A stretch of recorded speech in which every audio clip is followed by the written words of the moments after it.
ఇది చూస్తుంటే first time ఇంత అదృష్టం చేసుకున్నాను అనిపించింది. నేను వెళ్ళిన సమయమో సందర్భమో నాకు తెలియదు, కానీ ఇంత అద్భుతమైన దృశ్యాన్ని చూస్తా అనుకోలేదు. ఆ అదృష్టం ఏంటన్నది ఈ వీడియోలో చూడండి. హాయ్ ఎవరీవన్, నేను మీ లక్ష్మణ్ పోల్శెట్టి. హైదరాబాద్ అయ్యప్ప టెంపుల్ సిరీస్ లో ఇది ఎపిసోడ్ 2. మీకు ఈ టెంపుల్ చూపించాలని ఎర్లీ మార్నింగ్ 5 లేసి రెడీ అయ్యి టెంపుల్ కి వెళ్ళిపోయాను. కానీ ఇంత అద్భుతాన్ని చూస్తాను అస్సలు అనుకోలేదు. నేను వెళ్ళిన టయానికే పంతులు అన్ని గుడి తలుపులు తీస్తా ఉన్నాడు. సరైన అప్పుడు వీడియో తీసుకొని ఇంకా తిరిగి వచ్చే లోపల అయ్యప్ప స్వామి టెంపుల్ ఓపెన్ చేసి సోమవారం అభిషేకానికి రెడీగా ఉన్నాడు.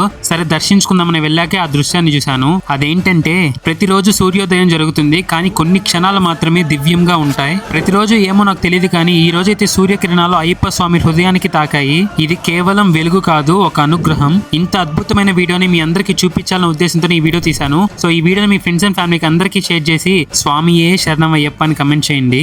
అలానే అయ్యప్ప అభిషేకం వీడియో ఎపిసోడ్ 3 లో పెడతాను. ఆ వీడియో వెంటనే మీ ముందుకు రావాలంటే ఇప్పుడే మన పేజ్ ని ఫాలో చేసి సపోర్ట్ చేయండి.